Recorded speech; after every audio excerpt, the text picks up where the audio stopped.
Good morning students, स्वागत है आप सभी का हमारे YouTube channel you are civil engineer and from the team of Mahi technical class Bhagalpur. आज हम लोग मैकेनिक्स का लेक्चर नंबर 3 को आज हम लोग डिस्कस करेंगे। और हाँ दोस्तों, एक बात आप लोगों को बता दूं, फर्स्ट सेमेस्टर सभी ब्रांच के पढ़ाई और फोर्थ सेमेस्टर में सिविल का बैच स्टार्ट हो चुका है, ऑनलाइन बैच। तो आप लोग जल्द ही एडमिशन ले लें। फर्स्ट सेमेस्टर के सभी ब्रांच और फोर्थ सेमेस्टर के सिविल ब्रांच का स्पेशली स्टार्ट हो चुका है। तो जो भी स्टूडेंट अभी तक परचेज नहीं किए हैं वो जल्द से जल्द परचेज कर ले, ताकि आप लोगों का पढ़ाई जो है वो कंटिन्यूस हो सके। तो चलिए, आज जो हम लोग देखेंगे मैकेनिक्स का थर्ड लेक्चर। आप लोग सेकेंड लेक्चर तक आई होप आप लोगों ने देख लिया है और अच्छे से नोट्स भी बना लिए होंगे, क्योंकि मैं नोट्स को अपलोड भी कर चुका हूँ। जहाँ तक आप लोगों को याद है, पिछले क्लास में हम लोगों ने देखा था डिफरेंस बिटवीन कैनेमेटिक्स और कैनेटिक्स के बारे में जाना था। उसके बेसिक क्या कंपैरिजन है, ये क्वेश्चन पूछा जाता है बार बार एग्जाम में, इसलिए मैंने इसको डिस्कस किया था। तो आज जो हम लोग डिस्कस करेंगे वो हमारा टॉपिक है कि रिजिड बॉडी क्या होता है। क्या मैंने बोला, इस पे ध्यान देना बात को। रिजिड बॉडी होता क्या है? रिजिड मतलब अगर हम एक सिंपल सा वर्ड में समझाए तो इसका मतलब हार्ड, मजबूत, ऐसा समझो। इससे आपको याद करने में आसानी होगा। ठीक है, हार्ड और मजबूत। तो कहता है हमारा इसका डिफिनेशन के आधार पे, जैसा मैंने यहाँ लिखवाया है कि एक rigid body may be defined, ये एफ लिखा हुआ है, ठीक है, स्पेलिंग सही कर देना, defined as a body which doesn't change its shape. ये क्या है, ITS लिखा हुआ है, ठीक है, shape and size under the action of force. इसका मतलब समझो अच्छे से, एग्जाम्पल के साथ समझाते हैं। देखो यहाँ पर मान लो हमारे पास ये एक ऑब्जेक्ट है। क्या है हमारे पास, ये एक बॉडी है, ठीक है। इस बॉडी में क्या हुआ, यहां से फोर्स लग रहा है, ठीक है, P। एक और बॉडी है हमारे पास, दूसरा बॉडी नंबर 1 है, ये नंबर 2 है। समझना बात को, रिजिड बॉडी किसको समझा रहे हैं अभी हम लोग, रिजिड बॉडी के बारे में, ठीक है। ये भी हमारा एक क्या है, एक ऑब्जेक्ट है। ये क्या ऑब्जेक्ट है, ये भी क्या है हमारा ऑब्जेक्ट है। दोनों सेम है, दोनों सेम वॉल्यूम, सेम मास, सब चीज सेम है इसका, ठीक है। इस पे भी क्या लग रहा है, फोर्स लग रहा है P। अब क्या हुआ, जब पहले वाले पे ध्यान दो, पहले वाले पे, ठीक है, एक सेकेंड है। ये जो पहला वाला है, जब हम इसमें फोर्स लगाए, क्या लगाए, फोर्स। यहां पर हम क्या चीज से बोल रहे हैं, फोर्स को P से डिनोट कर रहे हैं। ये क्या है, फोर्स है हमारा। जब इस ऑब्जेक्ट पे हम लोग बल का प्रयोग किए, फोर्स का प्रयोग किए, तब देखिए हम क्या, ये मान के चलो इसका था 5 मीटर था, यहां से यहां का डिस्टेंस कितना था, 5 मीटर। इसका भी मान लो यहां से यहां तक का डिस्टेंस कितना है, 5 मीटर। तो जैसे ही हम बल लगाए तो ये 5 मीटर से घट के कितना हो गया, मान के चलो 4 मीटर पे हो गया। तो इसका क्या हुआ, साइज चेंज हो गया। साइज क्या हो गया, चेंज हो गया। लेकिन दूसरे वाले पे जब ये 5 मीटर का था, हम बल का प्रयोग किए, फिर भी ये 5 का 5 ही है। क्या यहाँ साइज चेंज हुआ, क्या इसका जो साइज है वो चेंज हुआ, नहीं हुआ। समझो बात को, ध्यान से सुनना बात को, यहाँ पर बस यही पर 2 पॉइंट है। हम लोगों ने क्या देखा कि पहले वाले पे हमारा जैसे ही बल का प्रयोग किए, हमारा जो साइज चेंज हो गया। लेकिन दूसरे वालों पे जब हम लोगों ने बल का प्रयोग किया तो उसका साइज चेंज नहीं हुआ। साइज का ही सिर्फ बात नहीं कर रहे, मान के चलो इसका शेप भी चेंज हो गया होगा। शेप मतलब समझा ना, आकार। मान के चलो इसका आकार भी चेंज हो गया, इसका इसका नहीं हुआ चेंज, इसका आकार भी चेंज हुआ। तो मतलब एक हमारा ऐसा ऑब्जेक्ट जिसपे हम लोगों ने बल का प्रयोग किया, तो एक का साइज भी चेंज हो गया, शेप भी चेंज हो गया, डायमेंशन चेंज हो गया। लेकिन वही दूसरे सब ऑब्जेक्ट का ना ही साइज चेंज हुआ, ना ही शेप चेंज हुआ। तो वैसा ऑब्जेक्ट जिसका, ध्यान से सुनो हम लिख रहे हैं, वैसा ऑब्जेक्ट जिसका ना ही साइज चेंज हो, ध्यान दो यही पॉइंट है, ना ही साइज चेंज हो, ना ही शेप चेंज हो, ना ही डायमेंशन चेंज हो, ना ही वॉल्यूम चेंज हो, तो वैसे ऑब्जेक्ट को हम लोग रिजिड बॉडी के नाम से जानते हैं। क्या क्या मैंने बोला? वैसा ऑब्जेक्ट जिस पे हम लोग बल का प्रयोग करें और उस ऑब्जेक्ट का ना ही साइज, ना ही शेप, ना ही डायमेंशन, ना ही वॉल्यूम, मतलब कुछ भी चेंज नहीं हो। समझ में आया बात को? तो वैसे ऑब्जेक्ट को हम लोग क्या बोलते हैं? रिजिड बॉडी के नाम से जानते हैं। सॉरी। और वही एक ऐसा ऑब्जेक्ट जिसपे हम लोग बल का प्रयोग करें और उसका साइज भी चेंज हो जाए, शेप भी चेंज हो जाए, वॉल्यूम भी चेंज हो जाए, कुछ भी चेंज हो जाए, ठीक है, तो उसको बोलते हैं हम लोग, क्या बोलते हैं? याद करो जल्दी से। उसको हम लोग बोलते हैं डिफॉर्मेबल बॉडी। डिफॉर्म कर गया, डिफॉर्म मतलब क्या होता है? इस बात से याद रखो, डिफॉर्म मतलब चेंज कर गया उसका साइज, तो वैसे ऑब्जेक्ट को क्या बोलेंगे? Deformable body. समझ में आया बात को? यहां तक 2 पॉइंट क्लियर हो गए। यहाँ पर डिफॉर्मेबल क्या होता है और रिजिड बॉडी क्या होता है। तो मैंने यहाँ लिखाया है, a rigid body may be defined as a body which doesn't change its shape and size, जो अपना शेप और साइज को चेंज नहीं करेगा जब उस पे फोर्स लगेगा। तो वैसे ऑब्जेक्ट को हम लोग क्या बोलते हैं? रिजिड बॉडी के नाम से जानते हैं। क्लियर है दोस्त? चलो, तो यहाँ पे मैं एग्जांपल के से भी हिसाब से समझाए हैं, तो आप लोग याद कर लेना इसको, ठीक है? आप ध्यान से सुनो, मोस्ट इंपॉर्टेंट, अगर आप मैकेनिक्स पढ़ रहे हैं, अगर आप मैकेनिक्स की पढ़ाई कर रहे हैं, तो उस मैकेनिक्स के पूरे ब्रांच में, मैकेनिक्स के पूरे सब्जेक्ट में अगर सबसे इंपॉर्टेंट माना जाएगा तो यही है कंडीशन ऑफ इक्विलिब्रियम। आपको ये दिमाग में याद रखना है, होता क्या है ये कंडीशन ऑफ इक्विलिब्रियम। समझ में आया बात वहां तक? तो मैं इसका पहला पॉइंट आपको पहले एग्जाम्पल के सोच से समझाऊंगा, तब आपको मैं लैंग्वेज पे समझाऊंगा। चलो एग्जाम्पल पे आते हैं फिर से।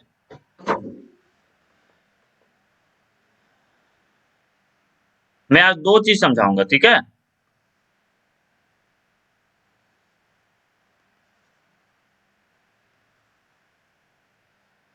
चलो, आ गया मेरे पास पेन। 1 सेकेंड। हाँ, चलो ध्यान से सुनना बात को। ये हमारा क्या है? एक ऑब्जेक्ट था, ठीक है? ये ऑब्जेक्ट हमारे पास, हम लोगों ने इधर से लगाया 5 न्यूटन फोर्स, ठीक है? आप बताओ यहां से, सिंपल सा बात, और यहां से देखो, ऊपर से हम लोगों ने लगाया 10 न्यूटन का, ठीक है? अब ये हमको एक आंसर दो, आप लोग आंसर देना यहाँ पर। ये जो लग रहा है ये वाला फोर्स नंबर 1 फोर्स, ठीक है, नंबर 1, और ये नंबर 2 फोर्स, ठीक है? नंबर 1 फोर्स, नंबर 2 फोर्स पे, ठीक है? इस एक्चुअली में कंडीशन ऑफ इक्विलिब्रियम में 3 होते हैं, याद रखना, ठीक है? 3 फोर्स के बारे में बात किया जाएगा, ठीक है? ये याद रखना। आगे समझते हैं पहले लोगों को। इस पे हम लोगों ने क्या किया? एक बल का प्रयोग किया 5 न्यूटन फोर्स का, नंबर 1 नाम दिए हैं, और नंबर 2 पे दिए हैं 10 न्यूटन का। ये जो है आप लोगों को ये पता है, ये पता होना चाहिए, ये जो एक्स डायरेक्शन में होता है इसको हम लोग क्या बोलते हैं? हॉरिजेंटल। याद है? समझ में आया बात को? हॉरिजेंटल बोलते हैं कि नहीं? और ये जो वाई डायरेक्शन में होता है इसको क्या बोलते हैं? वर्टिकल। याद है आप लोगों को? इसमें कोई दिक्कत नहीं होनी चाहिए। हॉरिजेंटल क्या है, वर्टिकल क्या है? आप बताओ, नंबर 1 जो 5 न्यूटन का फोर्स लग रहा है, नंबर 1 जो 5 न्यूटन का फोर्स लग रहा है, ये कौन से डायरेक्शन में है? हॉरिजेंटल डायरेक्शन में है। नंबर 2 जो 10 न्यूटन का फोर्स लग रहा है वो किस डायरेक्शन में है?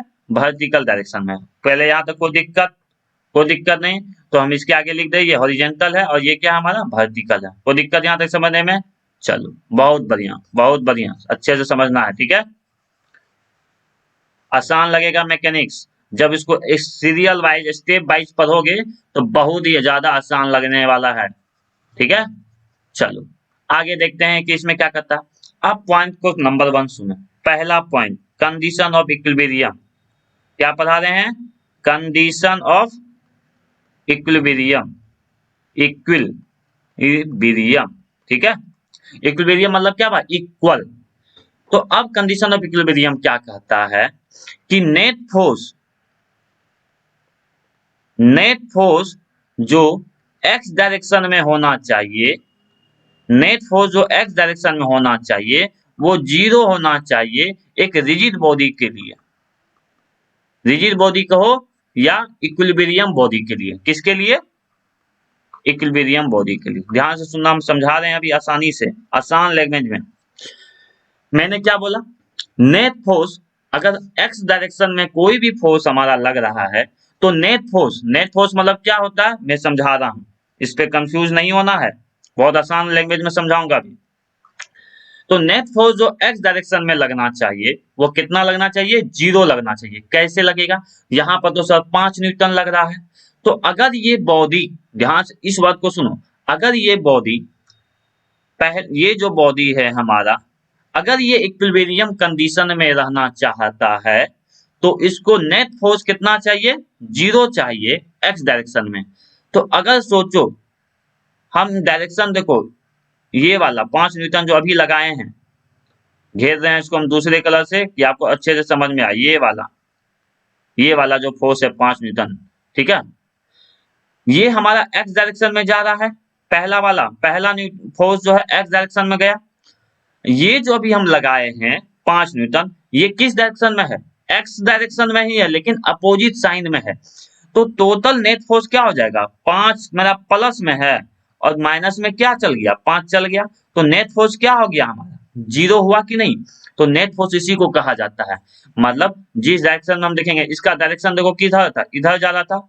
इसका डायरेक्शन देखो, पहले वाला का 5 न्यूटन जो है डायरेक्शन इधर है, और दूसरे वाले का क्या? अपोजिट डायरेक्शन में है ना।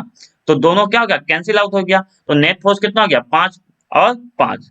तो क्या हो जाएगा हमारा यहाँ पर? नेट फोर्स 0 हो गया।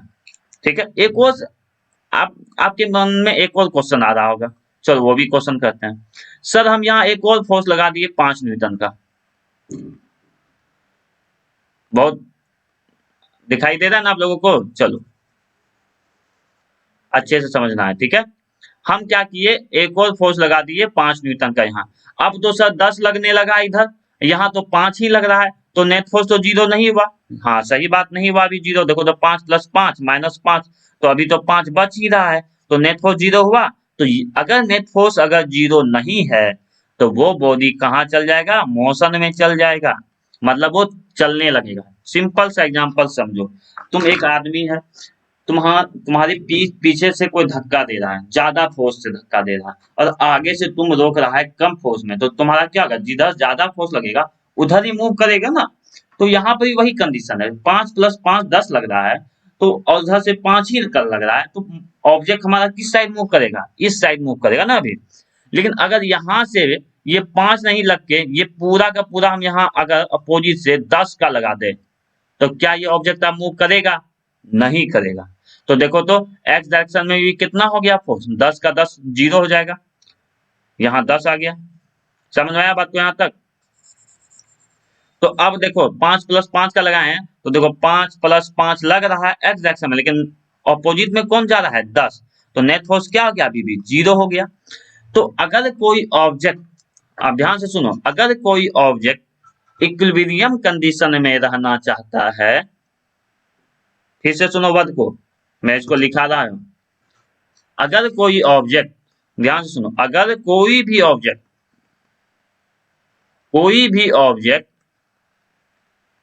ठीक है, इक्विलिब्रियम कंडीशन, ठीक है, इक्विलिब्रियम कंडीशन में रहना चाहता है, कंडीशन में रहना चाहता है, तो नेट फोर्स एक्स डायरेक्शन में कितना होना चाहिए? 0 होना चाहिए पूरा। समझ में आया बात को? क्लियर है यहाँ तक? तो देखो यहाँ पर मैंने लिखा है द अलजेब्रिक सम ऑफ, ये क्या लिखा हुआ है? अलजेब्रिक मतलब क्या होता है? तो देखो यहाँ से, यहाँ पर मैंने 5 + 5 - 10, ये सब क्या क्या अलजेब्रा ही ना, एक तरह से प्लस माइनस। अलजेब्रा का डिफिनेशन क्या होता है? प्लस माइनस मल्टीप्लिकेशन डिवीजन से जो जुड़ा हुआ होता है उसी को ना अलजेब्रा कहते हैं। समझ में आया बात को? तो अलजेब्रिक सम जो होता है कोई भी फोर्स का, हॉरिजेंटल डायरेक्शन में, मतलब एक्स डायरेक्शन में क्या होना चाहिए? 0 होना चाहिए। समझ में आया बात को? तो यही पहला पॉइंट है कंडीशन ऑफ इक्विलिब्रियम का। कोई दिक्कत समझने में? दूसरा पॉइंट, जो चीज एक्स डायरेक्शन में बताए, समझो यहां से।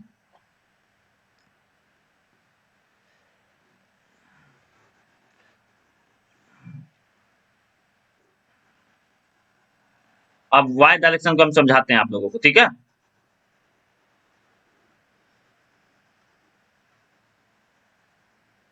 आप ध्यान से सुनो, अगर यही ऑब्जेक्ट हमारा 10 न्यूटन लेकिन ऊपर से लग रहा है, अगर नीचे से भी हम 10 लगा दे तो नेट कितना हो गया, ऊपर से आ रहा है 10, नीचे से जा रहा है 10, तो एक प्लस एक माइनस, तो नेट फोर्स वाई डायरेक्शन में भी क्या हो जाएगा, जीरो हो जाएगा कि नहीं। तो यही बात सेकेंड वाला भी पॉइंट है कि कोई भी कंपोनेंट अगर algebraic sum of vertical direction अगर जीरो हो जाता है तो वो क्या होता है, हमारा इक्विलिब्रियम कंडीशन में चल जाता है। कोई दिक्कत समझने में यहाँ तक, आसान भाषा में है। तीसरा पॉइंट जो है, ध्यान से सुनना यहाँ पर, आप इस तीसरे पॉइंट में बस घबराओगे तो अभी अगर आप लोग शुरुआत कर रहे हो मैकेनिक्स पढ़ने में तो इस वर्ड को सोचने में घबराओगे, मोमेंट क्या है। लेकिन वैसे बच्चे जो सिविल और मैकेनिकल के हैं, जो सिविल और मैकेनिकल के खास करके हैं, ठीक है, वो इस मोमेंट से घबराए नहीं। क्यों नहीं घबराए सर, क्योंकि ये आपके लाइफ का एक हिस्सा बन जाएगा आगे। मोमेंट मतलब बहुत जगह आपको सुनने को क्वेश्चन सॉल्व करने को मिलेगा मोमेंट के लेके, तो इसको लेके घबराना नहीं है कि सर मोमेंट क्या है, समझाऊंगा इसके बारे में, ठीक है, अच्छे से डिटेल से आगे चैप्टर में समझाऊंगा, ठीक है, क्योंकि ये अभी बेसिक है, एक इंट्रोडक्शन क्लासेस में है। तो अभी बस आपको सब समझना है कि मोमेंट एक चीज है हमारे पास, बस इतना जानना है। मोमेंट का फॉर्मूला आपको याद रखना है, फोर्स इंटू परपेंडिकुलर डिस्टेंस होता है, बस ये याद रखना है, ठीक है। मैं इसके कैलकुलेशन के साथ समझाऊंगा आप लोगों को कि कैसे मोमेंट को निकाला भी जाता है, कैसे मोमेंट आता है, किस पॉइंट के अबाउट मोमेंट लिया जाता है, हर एक एक चीज को समझाऊंगा बारीकी से। बस अभी आपको दिमाग में रखना है कि जैसे मैंने यहाँ पर एल्जेब्रिक सम कैसे किया था हॉरिजॉन्टल डायरेक्शन में, उसी तरीका से मोमेंट का भी एल्जेब्रिक सम होता है। समझ में आया बात को, मोमेंट का भी एल्जेब्रिक सम होता है, किसी पॉइंट के अबाउट होता है, ये पॉइंट याद रखो। क्या बोले, किसी पॉइंट के अबाउट मोमेंट निकलता है। अगर आपसे कोई पूछे मोमेंट क्या होता है तो उसको एक बात में आप पहले बताना कि मोमेंट का जो फॉर्मूला होता है वो क्या होता है, फोर्स इंटू परपेंडिकुलर डिस्टेंस होता है, ये याद रखना पहला, ठीक है। क्या बोले, फोर्स इंटू परपेंडिकुलर डिस्टेंस। एक वर्ड में मैं समझाता हूं मोमेंट का, ध्यान से समझना बात को। ये हमारे पास कोई एक लाइन था, ठीक है, यहां पर एक फोर्स लग रहा है एफ, यहां से यहां तक की दूरी जो है 5 मीटर है, और इस एफ का वैल्यू दिया हुआ है हमको 20, ठीक है। तो ये पॉइंट है ए और ये पॉइंट है बी, समझ में आया बात को यहां तक। ध्यान से सुनना, मोमेंट पढ़ा रहे हैं और ध्यान से नहीं पढ़ोगे तो आगे दिक्कत हो जाएगा, एक बात में समझाते हैं, ठीक है। चलो इसको हम सही से लिखते हैं, ठीक है, आपको थोड़ा सा उल्टा दिखाई दे रहा होगा, टेढ़ा हो जाएगा तो थोड़ा सा दिक्कत होगा, मैं सीधा लिखने की। मैंने क्या बोला, एक ये हमारा क्या है, ये हमारा ए है पॉइंट, और ये क्या है, बी है। कोई दिक्कत, यहां पर एक फोर्स लग रहा है कितना, 20 न्यूटन का, यहां से यहां तक का दूरी कितना है, 5 मीटर। कोई दिक्कत समझने में। तो हमारे पास इस पॉइंट को देखो, यहाँ पर आप फिर इस पॉइंट पे आओ आप लोग, समझने के लिए, समझने के लिए आना पड़ेगा आपको कि देखो यहाँ पर क्या लिखा हुआ है सर, मोमेंट तो बोला है बात को, लेकिन क्या बोला है, of all the force about A point, about A point, समझ में आया बात को। तो मतलब मोमेंट निकालते हैं तो किसके अबाउट निकालते हैं, किसी पॉइंट के अबाउट। तो अब बताओ यहाँ कितना पॉइंट है सर, 2 पॉइंट है, ए और बी। तो अब हमको मोमेंट दोनों पे निकाल सकते हैं, moment about A, moment about B भी निकाल सकते हैं। तो देखो किसका क्या आता है वैल्यू, समझना बात को। सबसे पहले हम लोग निकालते हैं मोमेंट अबाउट बी की ओर। तो देखो तो ये 90 डिग्री है, ठीक है, याद रखना ये कितना है, 90 डिग्री। तो ये फोर्स जो लग रहा है, ये जो पहला वाला फोर्स लग रहा है हमारा, वो किसे लग रहा है, इस डायरेक्शन में ऊपर जा रहा है, ऊपर जा रहा है कि नहीं। अब बताओ बी पॉइंट यहां पर है और ये फोर्स कहाँ है, इस लाइन पे है, तो इसके बीच में कोई परपेंडिकुलर डिस्टेंस है कि नहीं, ये क्या है हमारा परपेंडिकुलर डिस्टेंस है, नहीं है, जो पीला कलर से दिखाते हैं। देखो तो इस फोर्स से, ये जो फोर्स है हमारा, इस पॉइंट से यहां से देखो, ये पॉइंट से यहां तक का डिस्टेंस कितना है, 5 मीटर है। तो मोमेंट का जो फॉर्मूला होता है फोर्स इंटू परपेंडिकुलर डिस्टेंस। समझ में आया बात को यहाँ तक। तो देखो फोर्स कितना है हमारा 20, मोमेंट परपेंडिकुलर डिस्टेंस कितना है 100, तो कितना 5 है सॉरी, तो कितना आ जाएगा 100। फोर्स का यूनिट क्या होता है, न्यूटन। परपेंडिकुलर डिस्टेंस का यूनिट क्या होता है, मीटर। तो इसका यूनिट क्या हो जाएगा, न्यूटन मीटर। ये पॉइंट समझ में आया पहले बात को, कोई दिक्कत, कोई दिक्कत नहीं। पहला पॉइंट क्लियर होगा कि देखो पहला पॉइंट क्या था, हम लोग मोमेंट अबाउट बी निकाल रहे थे। तो ये जो हमारा मोमेंट लगा ये सीधे जा रहा है, इस पॉइंट से यहां तक का डिस्टेंस है 5 मीटर, और हमको निकालना क्या था, मोमेंट अबाउट बी। क्या निकालना है, मोमेंट अबाउट बी निकालना। तो फोर्स का डायरेक्शन मेरा सीधे जा रहा है। अब आपसे एक क्वेश्चन पूछ रहे हैं, क्या ये 20 न्यूटन फोर्स बी पे लग रहा होगा, नहीं लग रहा होगा, क्योंकि बी का जो ये जो 20 न्यूटन फोर्स है वो तो ए पे लग रहा है ना, बी पे लग रहा है क्या, नहीं ना।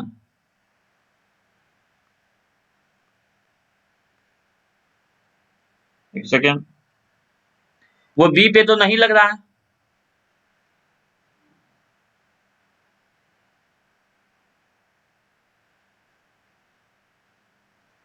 वो हमको कहाँ लग रहा है, ए पे लग रहा है, क्योंकि ए से पास कर रहा है। तो मोमेंट अबाउट बी क्या हो जाएगा, ये वाला फोर्स लेकिन परपेंडिकुलर डिस्टेंस।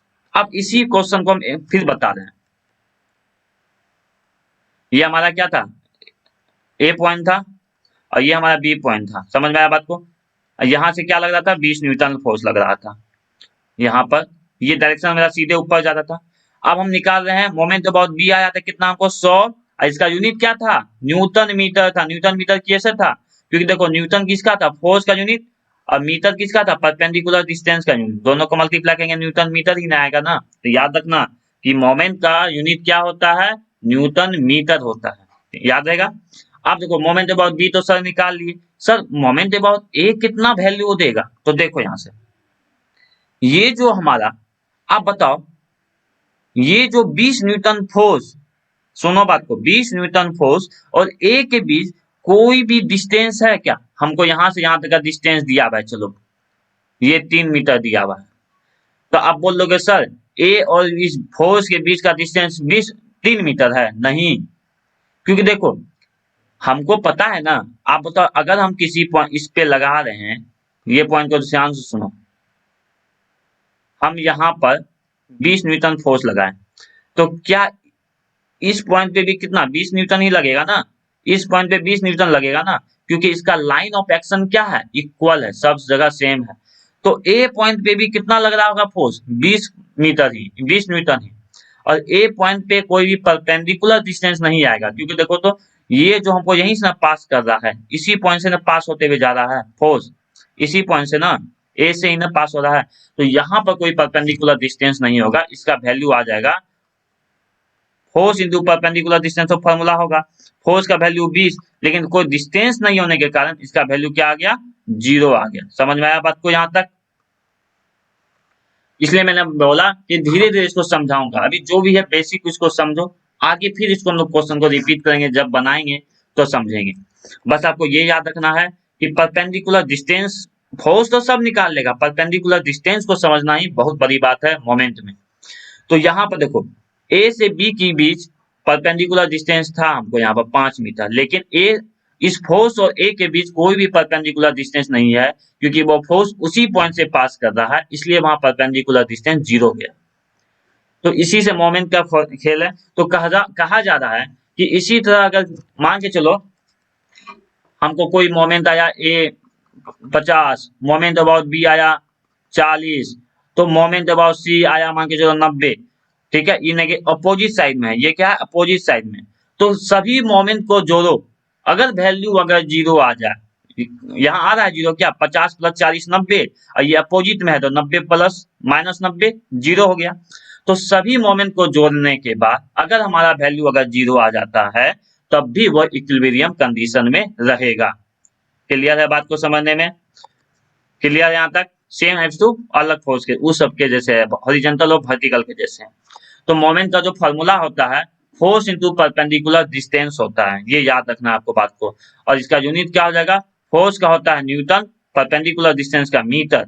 और ये क्वेश्चन बहुत बार पूछा गया है कि मोमेंट का यूनिट क्या होता है, तो न्यूटन मीटर होता है। क्लियर यहाँ तक समझने में? याद रहेगा बाबू साहब? चलो अब आते हैं मास। आप लोगों को पता होगा मास क्या होता है। कोई भी एक ऑब्जेक्ट, उसके अंदर कितना कंटेंट है, कितना क्वांटिटी है मैटर का। समझ में आ रहा है बात को यहाँ तक? मास के बारे में हम लोग सुने भी होंगे यहाँ तक कि कोई भी ऑब्जेक्ट है उसके अंदर कितना क्वांटिटी है, उसी को कहा जाता है मास कहा जाता है। कितना मैटर कंटेंट है, ये पॉइंट सब इंपॉर्टेंट है। Quantity of matter content in the body,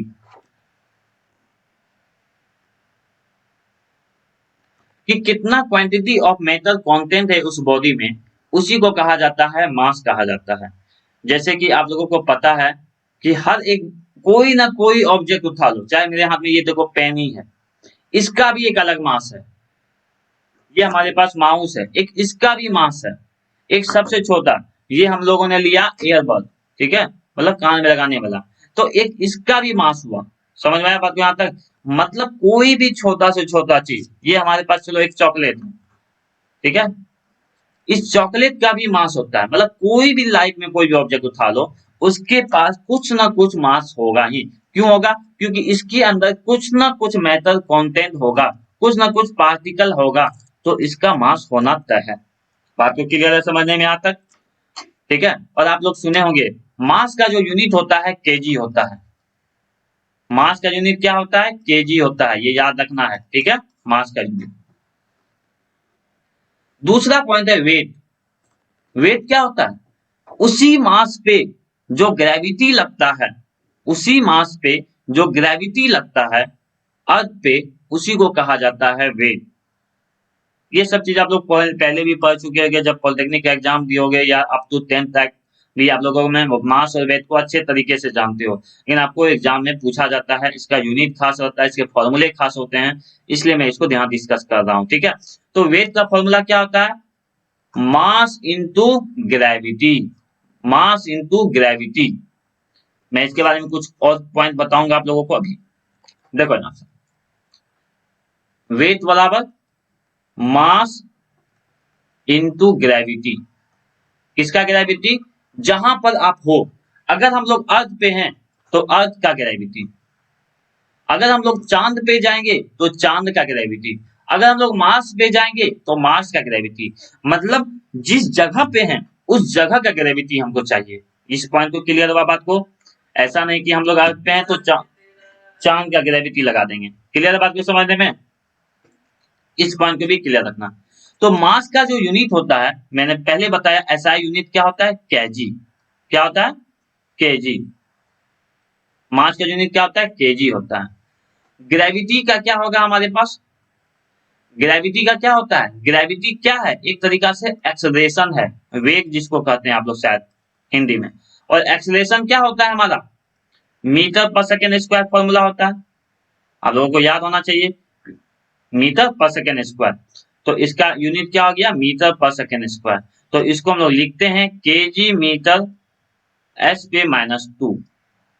समझ में आया? स्क्वायर ऊपर चल गया, ऐसे भी लिख सकते हैं, ठीक है बात को। और डायरेक्ट यूनिट अगर वेट का पूछे, वेट का डायरेक्ट एसआई यूनिट पूछे तो क्या बोलना है? न्यूटन।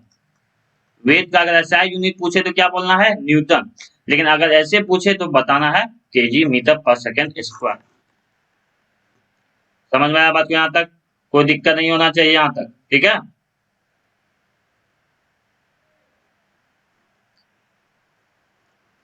मैंने यहाँ पर एक और मास का डिफिनेशन लिखाया है कि मास जो है कोई भी फंडामेंटल फिजिकल क्वांटिटी होता है, ठीक है। कोई भी सब्सटेंस है उसका physical quantity, inertial physical quantity होता है ये हमारा, ठीक है। तो इसको भी आप लोग याद रखना है, ठीक है। ये आप इंपॉर्टेंट होना नहीं है, बस फिर भी याद रखना आपको, ठीक है। ये पॉइंट इंपॉर्टेंट है आप लोगों के लिए, difference between mass and weight. तो मैं क्लियरली बताता हूँ कि मास जो है, पहला पॉइंट, मास जो होता है सभी जगह कांस्टेंट होता है, वो कभी भी चेंज नहीं करेगा। जैसे कि मैंने अभी बताया ना यहाँ पर कि वेट बराबर मास इंटू ग्रेविटी। अर्थ का है तो अर्थ का ग्रेविटी, चांद का है तो चांद का ग्रेविटी। लेकिन मैंने बोला मास है तो अर्थ का मास, या तो चांद पे जाओ तो चांद का मास, ऐसा नहीं ना बोला। मैंने क्या बोला, मास तो सेम रहेगा। तो हमेशा याद रखना है मास जो होता है हमेशा सेम होता है। लेकिन वेट जो होता है प्लेस टू प्लेस, अगर हम लोग अर्थ पे हैं तो वेट अलग होगा, चांद पे जाएंगे तो वेट अलग होगा।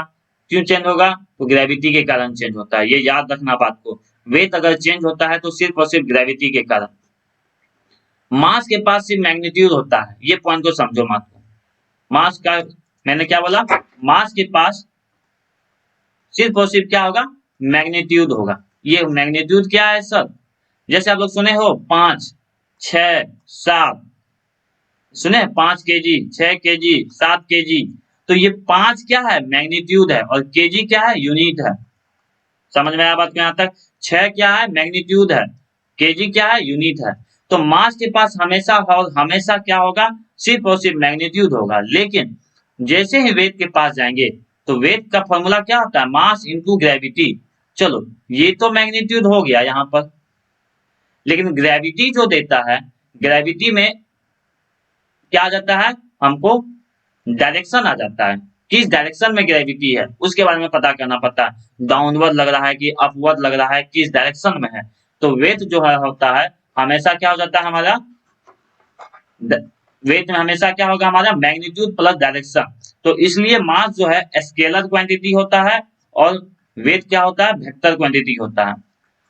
वैसे चीज जिसमें सिर्फ और सिर्फ मैग्नीट्यूड हो, वैसे चीज जिसमें सिर्फ और सिर्फ मैग्नीट्यूड हो उसको स्केलर क्वांटिटी के नाम से जानते हैं, और वैसे चीज जिसमें मैग्नीट्यूड और डायरेक्शन दोनों हो उसको वेक्टर क्वांटिटी के नाम से जाना जाता है, ठीक है। तो इसलिए नेक्स्ट पॉइंट भी लिखा है मैंने, मास क्या है, स्केलर क्वांटिटी है, लेकिन वेट क्या है, वेक्टर क्वांटिटी है। क्यों वेक्टर क्वांटिटी, क्योंकि वेट में मैग्नीट्यूड और डायरेक्शन दोनों प्रेजेंट होते हैं, लेकिन मास में सिर्फ और सिर्फ मैग्नीट्यूड होते हैं, इसलिए मास स्केलर में चल जाता है और वेट वेक्टर में। इसका यूनिट क्या है, केजी है, और इसका यूनिट क्या है मैंने पहले भी बताया, अभी थोड़ा देर पहले आप लोगों को, ठीक है। तो दो चीज है यहाँ पर, स्केलर क्वांटिटी और वेक्टर क्वांटिटी क्या होता है, तो चलो सुन ही लो आप। तो ऐसे क्वांटिटी जिसमें सिर्फ और सिर्फ मैग्नीट्यूड हो, कोई भी डायरेक्शन नहीं बताए। जैसे कि एग्जांपल आप किसी से पूछे कि यहां से भागलपुर 0 माइल कहाँ है, तो वो आपको बताया यहां से 5 किलोमीटर दूर पे भागलपुर 0 माइल है। तो क्या वो आपको डायरेक्शन बताया कि 5 किलोमीटर किधर जाना है, नॉर्थ जाना है, साउथ जाना है, ईस्ट जाना है, वेस्ट जाना है, नहीं बताया आपको। उन्होंने सिर्फ और सिर्फ क्या बोला, 5 किलोमीटर दूर है। तो यहाँ पर क्या हुआ, एक ये स्केलर क्वांटिटी हो गया, क्योंकि हम लोगों ने यहाँ डायरेक्शन को मेंशन नहीं किया है। समझ में आया बात को यहाँ तक। दूसरा पॉइंट, अगर इसी बात को वो बोलता 5 किलोमीटर नॉर्थ साइड जाओ, तो मैंने क्या किया, मैग्नीट्यूड 5 किलोमीटर, डायरेक्शन नॉर्थ, दोनों को एक साथ बोला, तो हमारा क्या हो गया, ये वेक्टर क्वांटिटी हो गया। तो स्केलर क्वांटिटी भी जस्ट उसी तरह है, ये एक ऐसा क्वांटिटी जहां पर सिर्फ आपको मैग्नीट्यूड के बारे में पता चलेगा, कोई भी डायरेक्शन के बारे में पता नहीं चलता है, वैसे क्वांटिटी को हम लोग स्केलर क्वांटिटी कहते हैं। दूसरा पॉइंट है यहाँ पर कि स्केलर क्वांटिटी जो होता है हमेशा पॉजिटिव होगा। आपको कोई आदमी कहेगा कि -10 किलोमीटर जाओ, आप कभी भी पूछोगे, जैसे मैंने पूछा भागलपुर 0 माइल कहाँ है, तो बोला 5 किलोमीटर, तो ऐसा बोलेगा -5 किलोमीटर है तुम्हारा भागलपुर 0 माइल, नहीं ना बोलेगा। तो हमेशा याद रखना स्केलर क्वांटिटी जो होता है हमेशा पॉजिटिव होता है, ठीक है। और स्केलर क्वांटिटी जो है हम लोग सिंपल एलजेब्रा, ये क्या लिखा हुआ है, एलजेब्रा लिखा है, स्पेलिंग सही करना, जी लिखा हुआ है, ठीक है।